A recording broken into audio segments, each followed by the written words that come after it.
What's going on YouTube? It is Repost back in another video. In today's video, I have a match preview for Chelsea versus Brentford. I'm sorry for the inactivity on YouTube. I've been gone for the last 2 weeks. I thought it'd be a good time to take a little break because transfer window closed, and then it was the international break. So I thought again, good time to just rest up, reset, get off YouTube for a little bit. But now the Premier League football is back. We are back with match previews, and today we have Chelsea against Brentford. Chelsea being the away team to Brentford. So let's jump straight into it. Beginning with talking about Brentford and their most recent fixtures. You can see they played in the EFL Cup where they knocked out Bournemouth, but Bournemouth were down to 10 men. They lost to Sunderland away 2-1. They beat Aston Villa at home 1-0, and then they lost to Nottingham Forest away 3-1, who actually lost to West Ham last time out. So you can see not the toughest fixtures. I'd say Villa was a very tough opponent, but they've had a very lackluster start to the season. But as you can see, their home form isn't bad. They've played one game, won one game, so maybe something to look out for there. The G-Tech is always a tough place to play, and we know that for Chelsea last year it was 0-0. I think we lost the year before or drew 2-2. I remember Gusto having a cross in that game and Jackson scoring a header, but I think it ended 2-2 there. So yeah, two draws in the last two years against Brentford, but they've lost Mbuemo, they've lost Vissa now. They lost Thomas Frank, their manager. They now have Keith Andrews, so it's a whole new squad. They're gelling together. They lost their front line as well as their manager, so you know it's Kevin Shada now. They lost Norgard, so yeah, it's gonna be pretty interesting to see how they adapt to all those losses, all those changes, as well as changing the manager. But I expect Keith Andrews to play very very similar to the way that Thomas Frank does. So we'll definitely see how that goes in the game against Chelsea. Haven't really watched their fixtures. I saw them beat Aston Villa. I didn't really watch their game against Forest or um, Sunderland, although I know that Sunderland got two late goals to end up winning that game. I think it was 1-0 Brentford, and then Sunderland scored two. But yeah, haven't really watched Brentford. Not really one of the teams that I'm like set out to watch. But they're on 3 points, lower half of the table, obviously. Um, Winning one out of three, losing the other two. One in the EFL Cup. Don't know who their next fixture is against, but now they have Chelsea. So yeah, we'll definitely see how they play throughout this week. But expect a lot different from last year because new manager, new players. Really just need to see how they adapt to the system.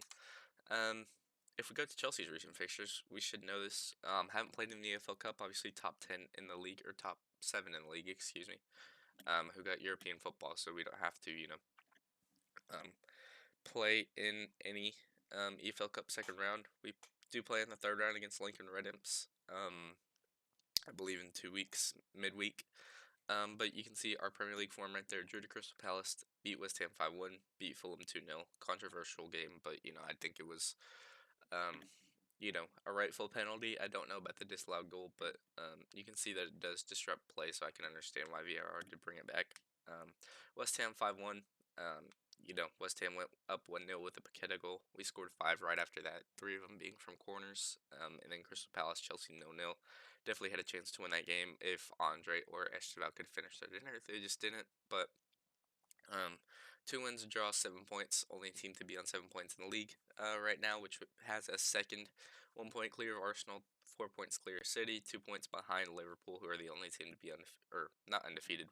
Us, Palace, and Liverpool are the only undefeated teams as of now, but Liverpool are the only to have a perfect record winning all three games. But we're closest to that with two wins and a draw. And then Palace have one win, two draws, I believe. So, that's how the records are shaping up. Arsenal and Tottenham both have 6 points. And then Sunderland also have 6 points. But other than that, I don't think many others have 6 points. So yeah, Chelsea have a very solid start to the league. People are a little discouraged that we haven't won all three games, but if you're taking 7 points out of nine, I'm taking that pretty much all the time. I think that's a very good record to continue a season on. So, uh, yeah, there's that. Now we have a fixture against Brentford at 2 p.m. today, 8 p.m. UK time, the late game. I may be able to watch the later half of it. I'm not going to be able to watch the first half of it, but yeah, Chelsea have a date away to Brentford at the G-Tech Stadium. You know, a really intriguing fixture because we don't know what Brentford's going to do. We don't know how Chelsea are also going to look because a lot of players came back late from international duty. Esteval, Andre, Caicedo, the main three that did. And then We don't know if Cole Palmer is going to be able to go a full 90. We know he was in training yesterday.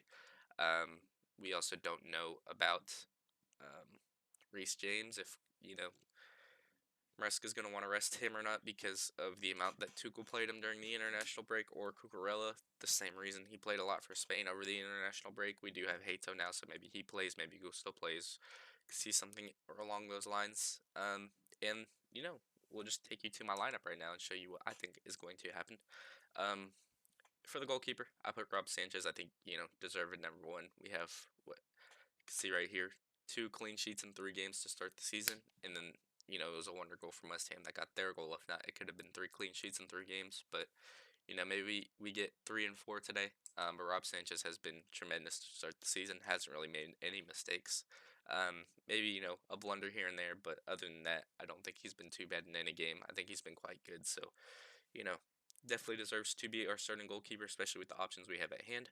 Right back, I decided to rest Reece James. I went with Malagusto. I think he can bomb down the right hand side and then allow Esteban to tuck into the 10 to mix up with Palmer, and then make a midfield four of him, Enzo, and Caicedo, with Gusto playing that right wing. Center halves, I went with Tossin and Chalabo. Both did not participate in this last international break, so um, should be well rested, should be fit, should be ready to go for Chelsea at that center half position in this game. So both get selected. Maybe we see Josh come off the bench or something like that. Don't really know.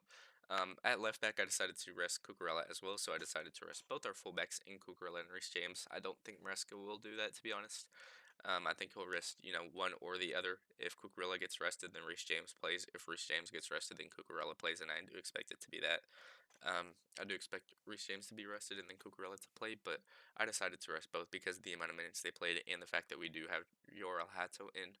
I think he deserves some minutes. Hasn't really played since he featured in, was it game week 1 against Palace or game week 2 against, I believe it was game week 2 against West Ham that he featured and got a yellow card in. But do think it's time for him to get some minutes. I think this would be a good opportunity to get that because we do have Champions League football midweek, so we're going to want to rest some players in this game to, compensate for that.